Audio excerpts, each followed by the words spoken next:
Hello friends, welcome to மக்கள் சேவை channel. இன்றைக்கி நம்ம ஒரு முக்கியமான இன்ஃபர்மேஷன் பற்றி தான் பார்க்க போகிறோம். அதாவது கலைஞர் மகளிர் உரிமை தொகை புதிதாக விண்ணப்பிப்பது குறித்து ஒரு முக்கிய அறிவிப்பு வெளியிட்டிருக்காங்க. இப்போ இதை பற்றின மொத்த இன்ஃபர்மேஷன் தான் இந்த வீடியோ பார்க்க போகிறோம்.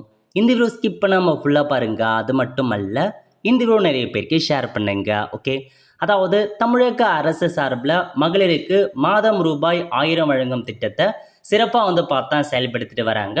இது வரைக்கும் பல கோடி பெண்களுக்கு மாதம் 15ஆம் தேதி வங்கி கணக்கு 1000 ரூபாய் செலுத்தியிருக்காங்க. அந்த வகையில் இது வரைக்கும் அப்ளை பண்ணாத மிஸ் பண்ணவங்க, விடுபட்டவங்க, புதுசாக ரேஷன் கார்டு வாங்கியிருக்கவங்க மீண்டும் அப்ளை பண்ணுறதுக்கு ஒரு புதிய ஆப்ஷன்ஸை பார்த்தா ஏற்படுத்தி அதுக்கான அப்டேட்டை கொடுத்துருக்காங்க. இப்போ என்ன அறிவிப்பு வெளியிட்டிருக்காங்க அப்படின்னு பார்த்தீங்கன்னா, மகளிர் உரிமை தொகை திட்டத்தில் விடுபட்டுள்ள பெண்கள் முறையான டாக்குமெண்ட்ஸுடன் வரும் ஜூன் 4ஆம் தேதி விண்ணப்பிக்கலாம் அப்படின்ற மாரி அமைச்சர் கீதா ஜீதன் பார்த்தா தெரிவிச்சிருக்காங்க. ஸோ ஜூன் 4ஆம் தேதி முதல் நீங்கள் தாராளமாக இந்த மகளிர் உரிமை தொகைக்கு புதுசாக அப்ளை பண்ணலாம் அப்படின்றத கொடுத்துருக்காங்க. தேவையான எல்லா டாக்குமெண்ட்ஸுமே கொண்டு போய் அப்ளை பண்ணுங்கள். எங்கே அப்ளை பண்ணலாம் அப்படின்னு பார்த்தீங்கன்னா, விடுபட்ட தகுதி வாய்ந்த பெண்களை சேர்க்கும் வகையில் 9000 இடங்களில் சிறப்பு முகாம் நடத்தப்படும் அப்படின்ற மாரி பேரவையில் தெரிவிச்சிருந்தாங்க. அதாவது மக்களோட முரணுக்கான கேம்ப் 9000 இடங்களில் கேம்ப் போட்டு நீங்கள் அங்கே விண்ணப்பிக்கலாம் அப்படின்ற மாதிரி அறிவிப்பு கொடுத்துருக்காங்க. ஸோ ஜூன் 4ஆம் தேதி முதல் நீங்கள் அப்ளை பண்ண ஸ்டார்ட் பண்ணலாம், ரெடியாக இருந்துக்கோங்க. இதாங்க உங்களுக்கான அறிவிப்பு. ஸோ ஜூன் 4 கொடுத்துருக்காங்க, பிறந்தநாளை முன்னிட்டு, கலைஞர் பிறந்தநாளை முன்னிட்டு. ஸோ நீங்கள் அதுக்கப்புறம் அப்ளை பண்ணலாம் அப்படின்ற மாரி சொல்லியிருக்காங்க. ஸோ 4 கட்டமாக ஜூன் மாதம் முதல் 4 கட்டமாக உங்களுக்கு மாநிலம் முழுவதும் கேம்ப் ஏற்படுத்துவாங்க. உங்கள் ஊர்லேயே கேம்ப் நடக்கும். அந்த கேம்பில் போய்ட்டு நீங்கள் அப்ளை பண்ணலாம். ஸோ இதுக்கு யாரெல்லாம் அப்ளை பண்ணலாம், அதுக்கான தகுதி என்ன, அதை பற்றி பார்க்கலாம். அதாவது 21 வயசு கம்ப்ளீட் ஆகிருக்கணும், பெண்கள் மட்டும்தான் அப்ளை பண்ண முடியும். 21 வயது நிரம்பிய பெண் ஒருவர் விண்ணப்பிக்கலாம்.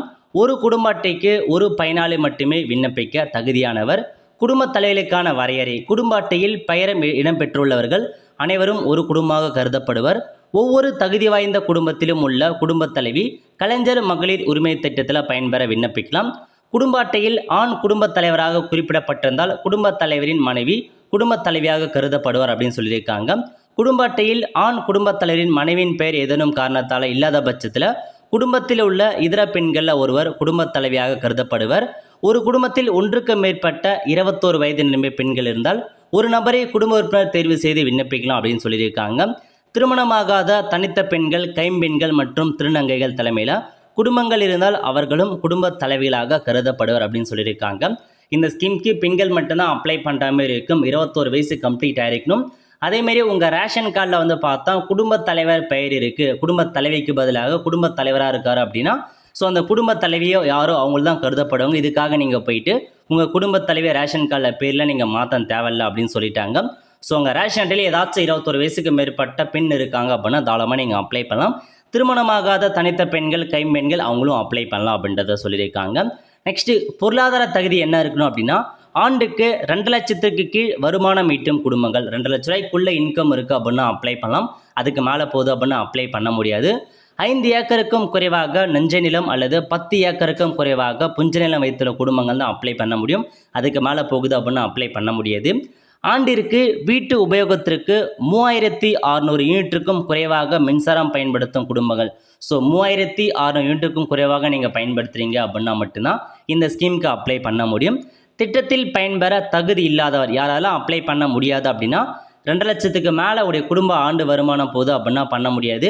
அதேமாரி ஐடி ரிட்டர்ன்ஸ் ஃபைல் பண்ணுறீங்க அப்படின்னா உங்களுக்கு கிடைக்காது.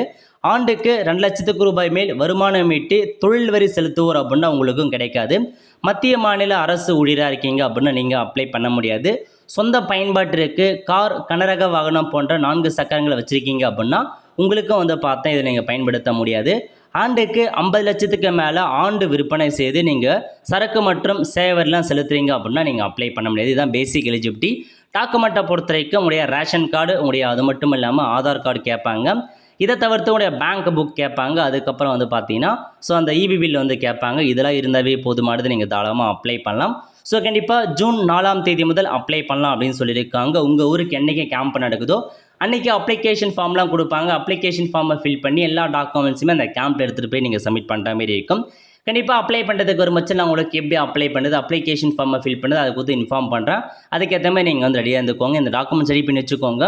புதிய ரேஷன் கார்டு வராதவங்க முடிஞ்சளவுக்கு சீக்கிரமாக அப்ளை பண்ணி வாங்க பாருங்கள்.